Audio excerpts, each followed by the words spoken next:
이 시간 우리에게 주신 하나님의 말씀은 누가복음 21장 25절에서부터 36절까지의 말씀입니다. 오늘의 말씀의 제목은 기도하며 깨어 있으라는 말씀으로 여러분들과 은혜를 나눌까 합니다. 오늘 이 본문의 말씀을 제가 좀 더 쉽게 여러분들에게 전해드리겠습니다. 해와 달과 별들에게는 징조가 있을 것이다.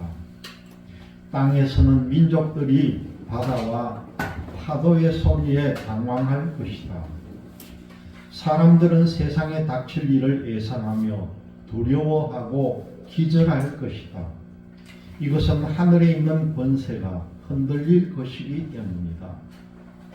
그때의 사람들은 인자가 구름을 타고 능력과 큰 영광으로 오는 것을 볼 것이다. 이러한 일이 일어나기 시작할 때 일어서서 너희의 머리를 들어라. 이는 너희의 구원이 가까이 오고 있기 때문이다. 예수님께서 이런 비유로 말씀하셨습니다. 무화과 나무와 다른 모든 나무를 보아라. 잎사귀가 돋는 것을 보면 너희는 여름이 가까웠다는 것을 알 것이다. 이와 같이 너희도 이런 일들이 일어나는 것을 볼 때 하나님 나라가 가까운 줄 깨달아라. 내가 진정으로 너희에게 말한다. 이 세대가 다 지나가기 전에 이 모든 일들이 일어날 것이다. 하늘과 땅은 없어질지라도 내 말은 결코 없어지지 않을 것이다. 내 마음이 방탕과 술 취함과 삶의 걱정으로 무겁게 눌리지 않도록 하여라. 그날이 마치 덫처럼 갑자기 내게 다가올 것이다. 그날은 온 땅 위에 살고 있는 모든 사람에게 다가올 것이다. 일어날 이 모든 일들을 피할 힘을 얻고 인자 앞에 서기 위하여 항상 기도하며 깨어 있으라. 그런 말씀입니다. 오늘 마지막 36절 마지막 절 기도하며 깨어 있으라. 이것이 오늘 본문의 제목입니다. 오늘 본문의 말씀을 좀 더 우리가 분석해 볼 부분은요. 28절을 보면은 머리를 들라 이후에 너희 속량이 가까웠느니라 그렇게 말씀합니다. 우리가 이 속량이라는 말을 참 많이 듣는데 이 속량이라고 하는 말은 옛 성경에는 어떻게 되어 있느냐 하면 이 말이 구속이다 그렇게 되어 있습니다. 그런데 새롭게 번역하면서 이걸 속량이라고 했는데 이 속량이라고 하는 뜻은 노예들을 돈을 주고 사가지고 노예에서 자유롭게 풀어주는 것이 속량이라는 거예요. 여러분들 그 말 뜻을 잘 이해를 해야 됩니다. 그렇지만은 이 말을 우리가 아는 영적인 뜻은 뭐냐고 하면은 예수 그리스도께서 십자가에 우리를 대신해서 죽으심으로 우리의 죄를 해방했다는 것이 바로 이 속량이라는 것을 여러분들이 알아둬야 된다는 거죠. 그 바로 속량 앞부분에 뭡니까? 머리를 들어라. 그런 말씀이 나오죠. 이 머리를 들으라는 것은 담대하라는 겁니다. 희망을 가지라는 거예요. 기대를 하라는 겁니다. 움츠러들지 말고 낭만하지 말고 크게 머리를 들어라. 그런 뜻이 되는 거죠. 31절 말씀을 보니까 이런 일이 있거든 그런 말씀이 나옵니다. 이런 일이 일어나는 것을 보거든 그런 건데 이런 일이라는 것은 뭡니까? 마지막 때 종말에 나타날 징조들을 보라는 거죠.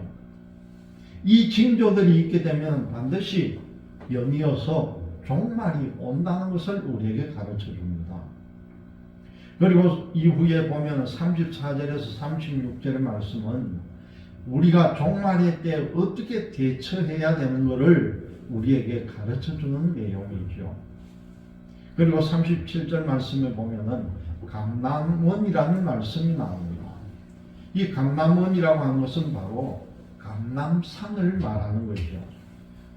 해발 814m 정도 되는 감람산을 감람원이다, 그렇게 표현한 내용이 나옵니다. 오늘 여러분 대림절 첫째 주일입니다. 이 대림절이라고 하는 것은 성탄절을 앞두고 2000년 전 이 땅에 오신 주님을 회상하면서 다시 오실 주님에 대한 기대와 소망을 굳건히 하는 그런 절기라는 거죠.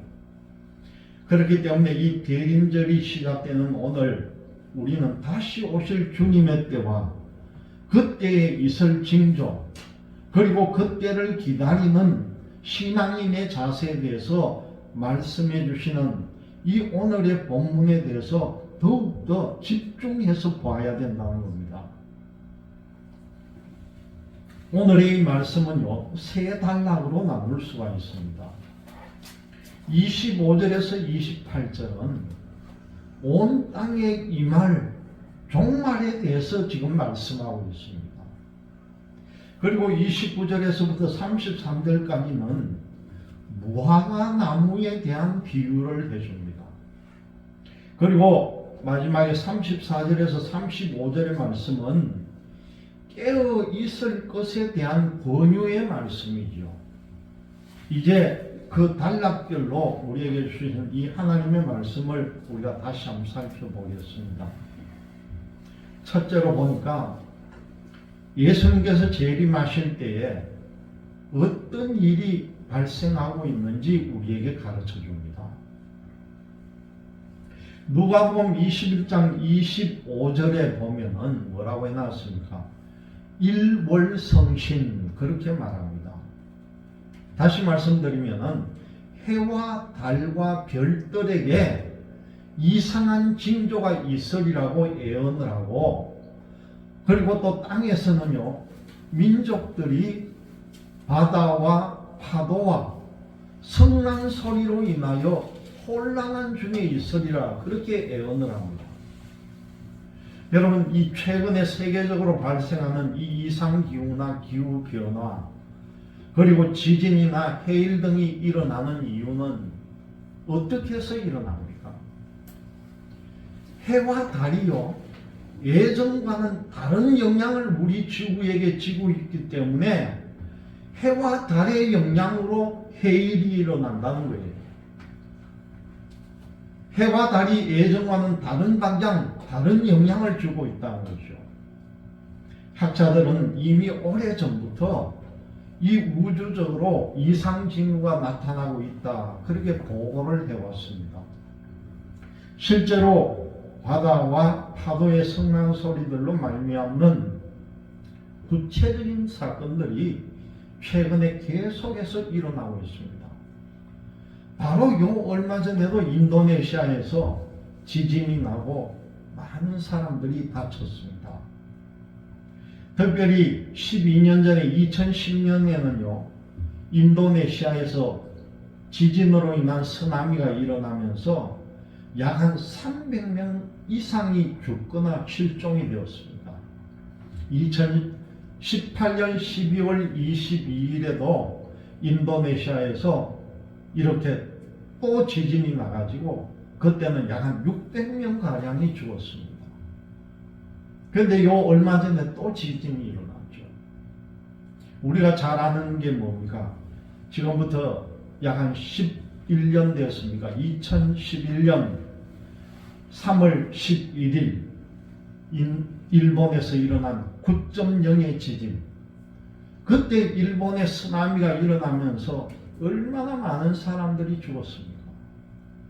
약 2만 명이 죽거나 실종이 됐다는 거예요. 여러분 상상을 해보세요. 2만 명이라고 하면 우리나라의 하나의 면 단위 전체가 죽거나 사망, 실종이 됐다는 거예요. 그러면서 또 원자력 발전소가 파괴되어서 너무나 많은 공포를 우리에게 준 일이 있었습니다.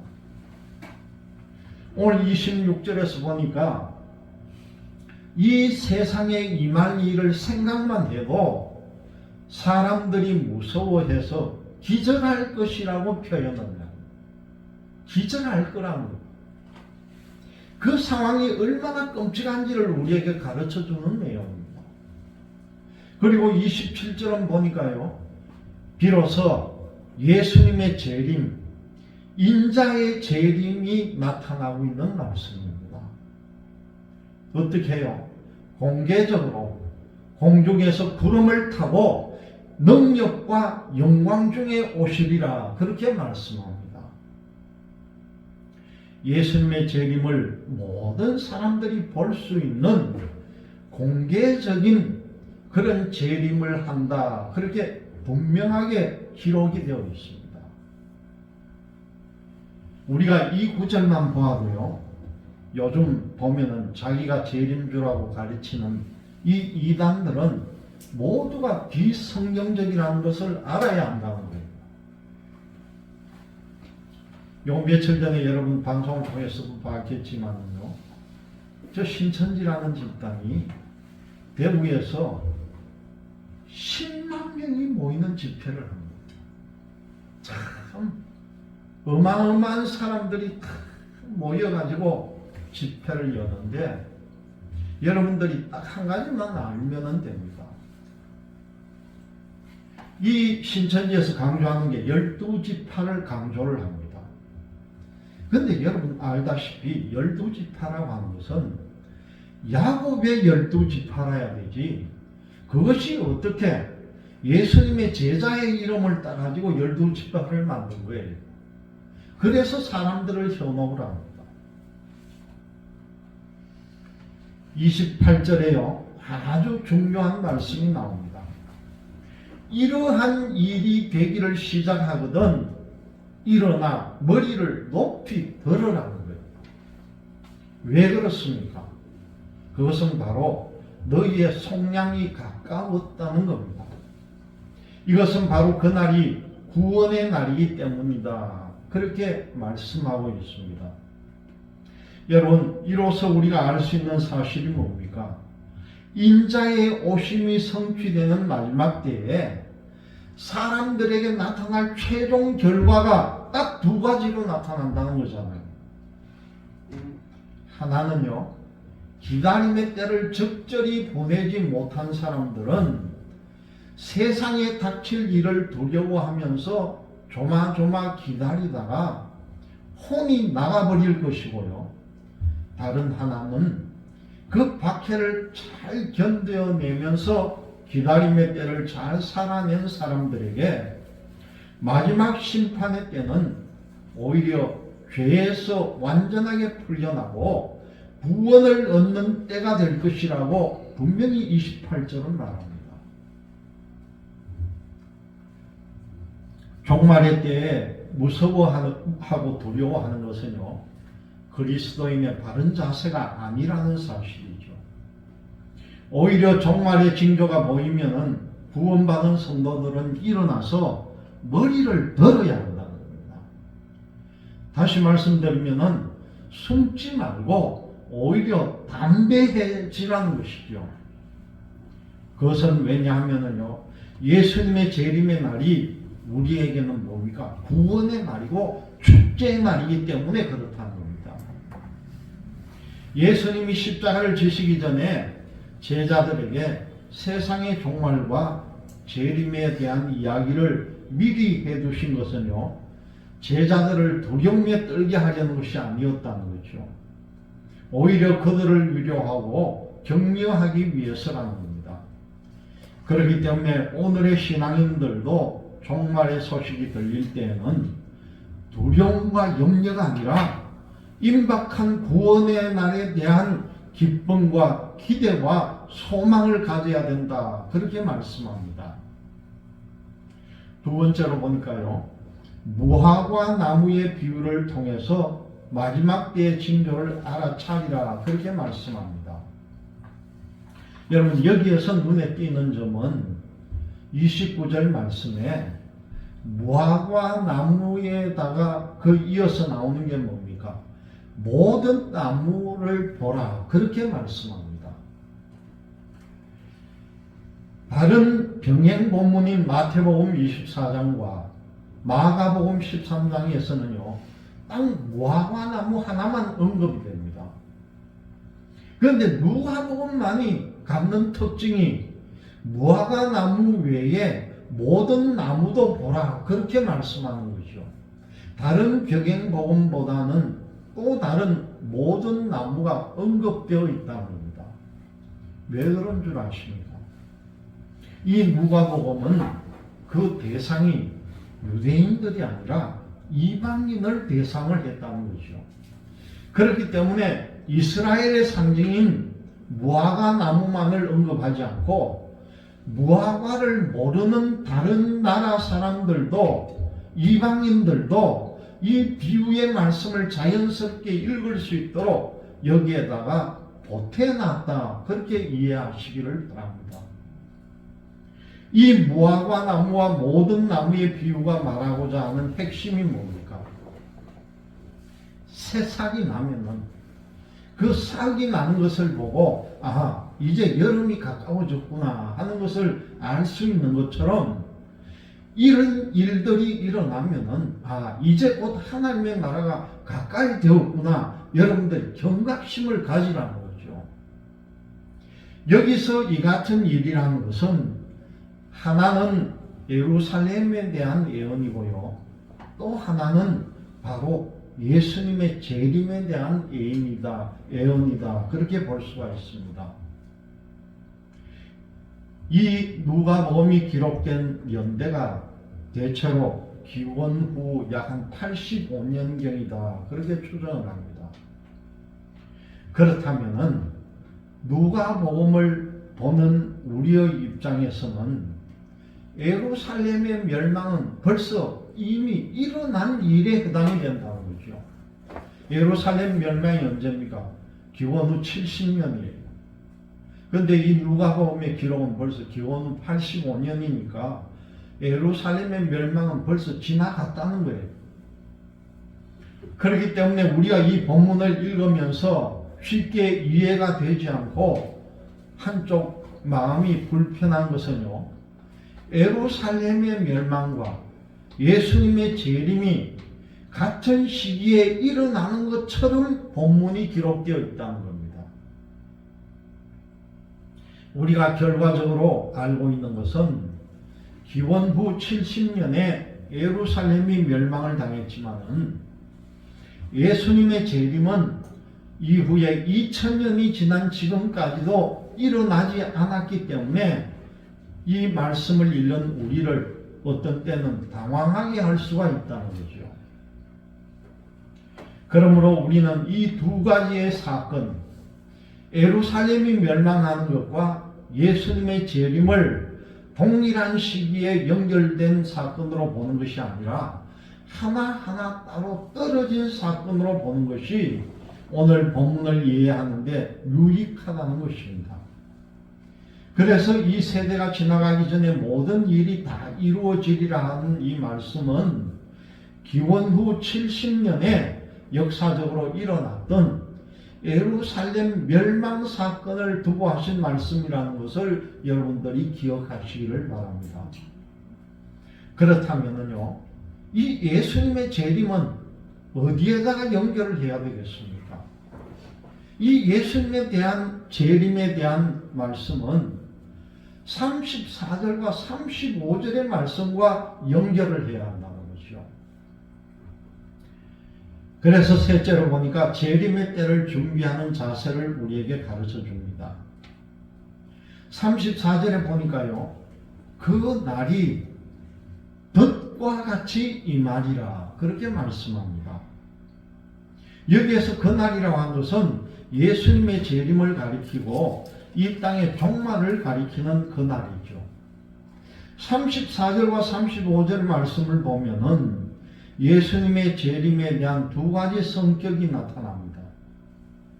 하나는 예수님의 재림의 날은 뜻밖의 예상하지 못한 시기에 덫과 같이 임한다는 것입니다. 여기서 덫과 같이 임한다는 의미는요, 이 누가복음 12장 39절에서 40절에 이미 언급하고 있는 말씀이 뭐냐고 하면은 예수님의 재림이 마치 도적과 같이 임한다고 하는 말씀과 같은 뜻이라는 거예요. 여러분, 아무 준비도 하지 않고 아무 대책도 세워놓지 않으면 도둑이라고 하는 것은요, 예고 없이 침입을 하는 거예요.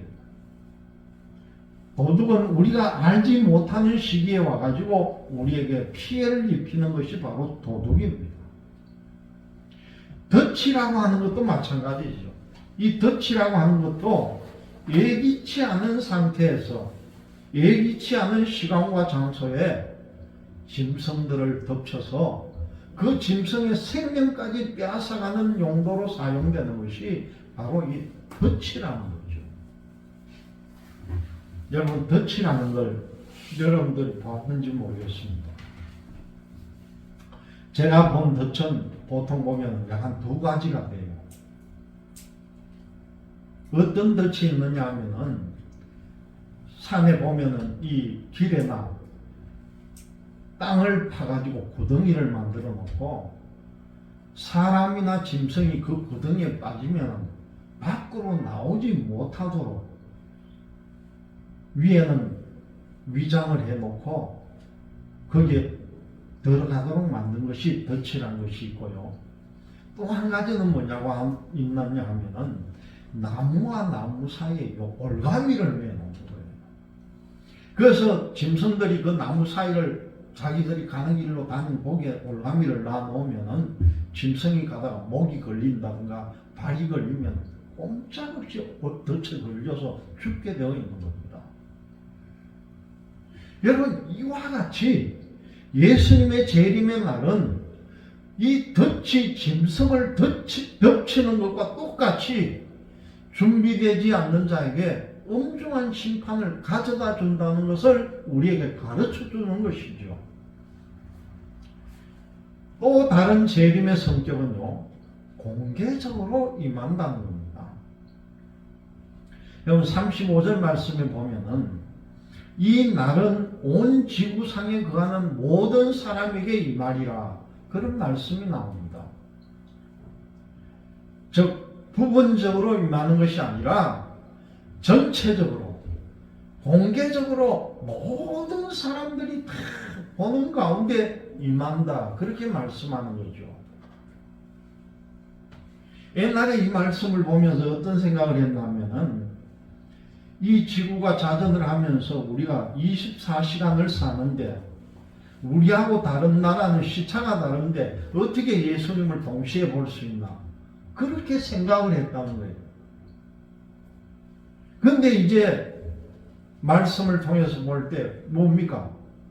온 지구상의 모든 사람에게 동시에 임한다, 이 말씀은 요즘 세상에 시대에 우리나라에 일어나는 일을 지구 반대쪽에 있는 나라가 동일한 시간에 볼 수 있는 세상이 되었다는 겁니다. 다시 누가복음 21장 34절을 보면은요, 우리 성도들은 어떤 자세를 가지고 예수님의 재림을 기다려야 한다고 하는 말씀을 해주는가 볼 때에 방탕함과 술 취함과 생활의 염려, 이 세 가지에 빠져서 우리의 마음이 둔해지지 말아야 한다, 그렇게 경고를 합니다. 여기서 언급되고 있는 방탕함과 술 취함과 생활의 염려는 사실 하나로 묶여 있는 것이라고 해도 틀림이 없다는 거죠. 이 모든 것들은 같이 묶여져서 연결이 되어 있습니다. 세상 염려에 빠지게 되면 자연적으로 술을 먹게 되고요. 그리고 술 먹게 되면 방탕한 삶을 살게 되고, 그리고 최종적으로 마음이 둔해지고, 마음이 둔해지면 영적으로 둔해진다는 것을 우리가 잘 알고 있습니다. 이렇게 마음이 둔해지고 영적으로 둔해지면 어떻게 됩니까? 결국은 시대를 분별할 수가 없게 된다는 거죠. 주님의 재림을 앞둔 이 종말의 시기임에도 불구하고 주님이 오시는 것을 전혀 감지 못하고 영적 무감각에서 빠져나오지 못하고 결국에는요, 이 짐승이 덫에 걸리듯이 엄중한 심판을 맞이할 수밖에 없다는 것이에요. 그렇기 때문에 어떻게 해야 한다고 우리에게 가르쳐 줍니까? 여러분 36절 말씀을 우리가 다시 크게 한번 같이 합독합니다. 36절 다 같이. 이러므로 너희는 장차 올 이 모든 일을 능히 피하고 인자 앞에 서도록 항상 기도하며 깨어 있으라 하시니라. 여러분, 이 장차 올 이 모든 일을 피하기 위해서 하나님 앞에 설 수 있도록 항상 기도하며 깨어 있으라는 거죠. 기도를 통해서 긴밀히 주님과 관계를 가져야 하고 영적으로 잠들지 않도록 항상 깨어 있어야 한다는 것입니다.